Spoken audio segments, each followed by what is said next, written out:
Hey everybody, it's Rob from MTB Michigan, the Fat Pastor on a Mountain Bike, and today was a great day. And I say was because I'm actually filming the intro and the outro after the ride. Today is March 5th and I can finally declare it is new bike day. So I put my first 50 miler out on this bike today and I'm pretty excited about it. So with that, I'll let you see it here in a second and we'll get out on the ride.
So I'll tell you how I came to the decision to get the 22 Specialized Diverge E5 Comp alloy over some other bikes. It was in my price range, was the first thing, you know, you gotta figure your price range. Second, I tried, regardless of price range, I looked around for every bike in my size at different brands, and this one felt good. It's one thing, you know, when you're spending a lot of money on a bike, you really want to find what feels comfortable to you. And for some reason, I just seem to have the best luck on Specialized bikes. I mean, I got that 21 Stump Jumper Comp alloy, and I love it. And now I've got this and I love it as far as feel. The other thing that really stuck out was the future shock or the head shock, whatever it's called. I literally just forgot as I was saying it. Just felt like that was going to take some of the edge off of different trails as I get used to them or get used to riding gravel. So it's still early, it's the beginning of March. Dirt roads aren't really great in Michigan. Today's the warmest day of the year so far, so can't really test the future shock on that. But I can tell you, over the little bumps on and cracks here on this path, I can definitely feel that it's doing stuff, so that's nice. And the other thing that made me want to get another gravel bike was I had so much fun on it last year, and then when I did the Fat Pusher Challenge, I pulled 71 miles on my cross-country bike. I felt like, you know what, I think I need to go for a century the next time I do anything like that. And I thought, if I'm going to do a century, I want to be prepared to do it and comfortable as I do it and everything. And like I said, I really enjoyed the gravel rides I went on last year and felt like that would be a good place to start pushing so I could get a century. So that's what prompted me to get another gravel bike. First real climb. on the Diverge. And no, it's not that big of a deal. I mean, it's like 30 feet. But it is a 1x11 as opposed to a 2x drivetrain. And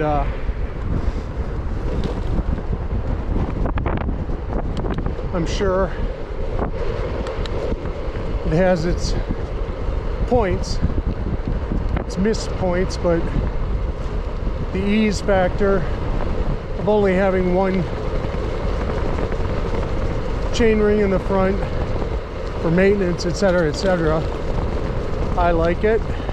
If you can hear through all this wind, I mentioned I dropped 100 pounds, so I'm right in the low 250s on a normal day.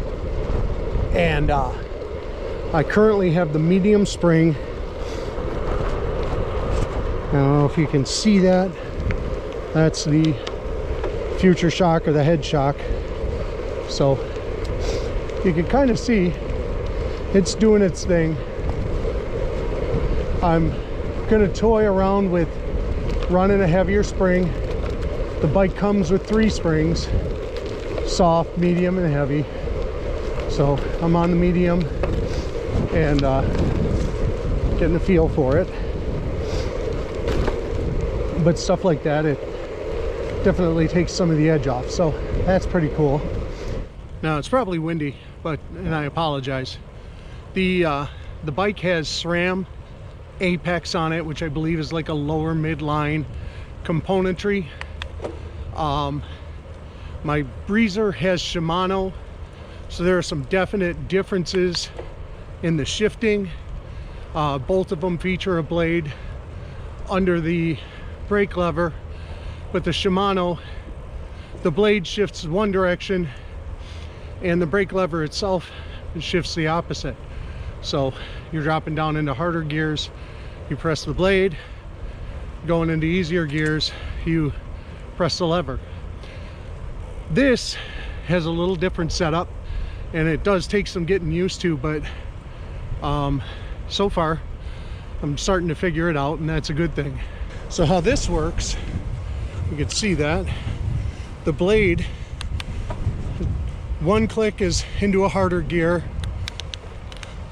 that takes you into an easier gear. So that's how that works. Like I said, it does take a little getting used to because it's different. Not sure which one I like better at the moment. Since I spend a lot of time still on the Breezer because it's set up on my trainer, I do use that, and I'm going to be using this as the weather breaks, and I'll get a better feel for both, and I'll tell you what I like as time goes on. The Apex brakes seem to do their job pretty well. They broke in pretty easily, and they provide stopping power, which is what you'd expect in a hydraulic disc, so that's good. So the SRAM brakes, the Apex brakes on this, offer a lot of modulation. And long story short, modulation basically, to break it down as easy as I can, is when you squeeze the lever, you can slow down as opposed to instant stop. Now, I've always been a fan of Shimano brakes because they instant stop. They don't really offer a lot of modulation. However, they're always reliable. And if you know my previous history, my SRAM guide brakes on my 2019 Remedy failed and caused a pretty catastrophic ankle injury. So I'm leery of SRAM brakes to a degree. Now, that being said, you're in the middle of a pandemic. Supply is what it is. You know, you got to make the adjustments if you can, you know. So I have SRAM brakes on my stump jumper, and I've learned to enjoy the modulation because I don't have to squeeze them to slow down, you know. Hello. I don't have to, they don't instantly slam on and skid, which is nice. And these, kind of the same thing. Modulation is real nice on them. And as I get more used to SRAM brakes, I gotta say, I kind of like that feel. Another quick nice thing I found about these brake levers was it was real easy to dial in the reach and make it comfortable and make it mine. So, you know, I don't have a very uncomfortable feeling of trying to reach for my levers. Oh, here's a stretch of gravel that doesn't look excessively wet. You can kind of see that it is wet, but this gives me a feel for this head shock, or future shock. So I'm enjoying the Future Shock 1.5 over the little chatter bumps on this particular road.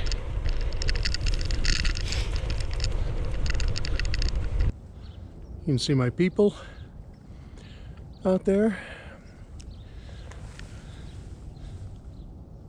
Gravel road less traveled today.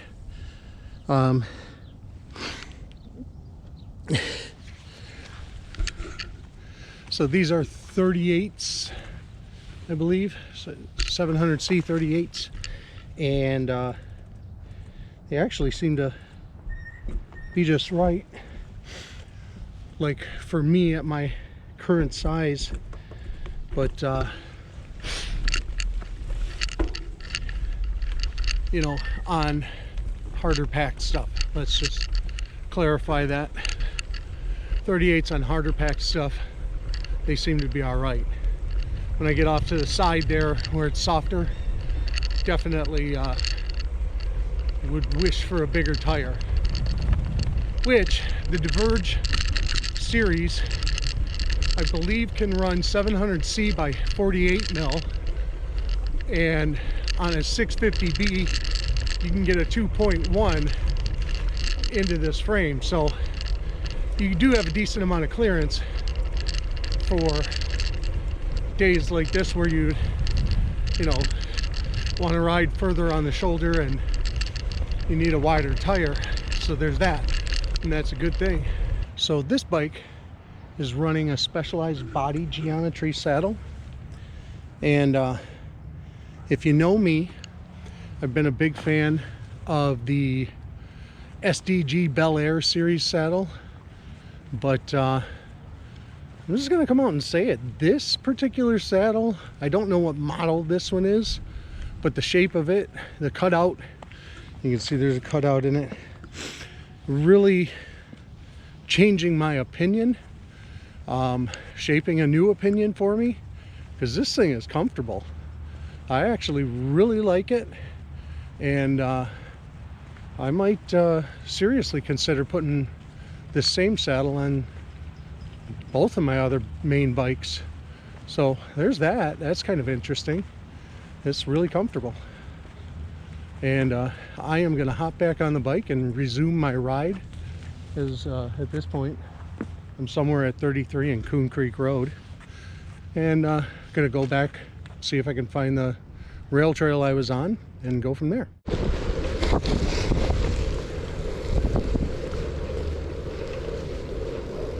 Ooh.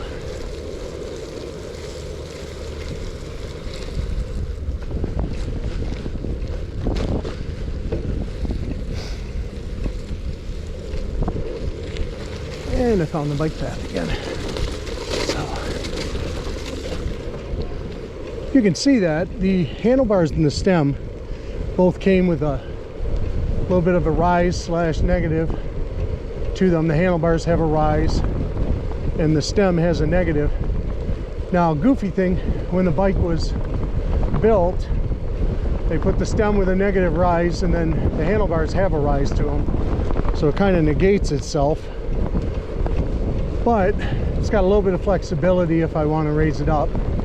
But the other thing is, if you can see that, they have a bit of an out sweep to them, which I guess from watching thousands of gravel videos and learning about stuff, is hit or miss with some people. And I'm just gonna say right now, comfort wise, I get why they did it. My other bike doesn't have a real out sweep to it like this one. This one seems to be a little more comfortable on the handlebars than my Breezer. And I'm 20 some miles in so far, and I don't have any numbness going on in my hands. The only thing I'm facing is a kind of a headwind, so that's nice. The other thing, if you can see that, it's actually easy. I've spent all of my time on the Breezer was spent in the hoods, which I learned from my buddy Andy what they're called. But I can actually get in the drops on this pretty nicely. Now I think that some of that is the fact that I dropped 100 pounds. So my body's a little more flexible, and B, you know, I'm not holding as much up in this position. so I have a little more flexibility on the bars, as opposed to, you know, here, which I do from time to time, but all of my time has been spent here on the hoods. So that's kind of nice. So that's a wrap on the 50 miler with the new 2022 Specialized Diverge E5 comp alloy with the Future Shock or Head Shock 1.5 on it.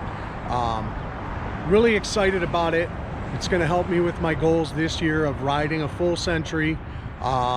It's nice to say first decent day in March I did a halfie without any trouble, so I'm pretty excited about that.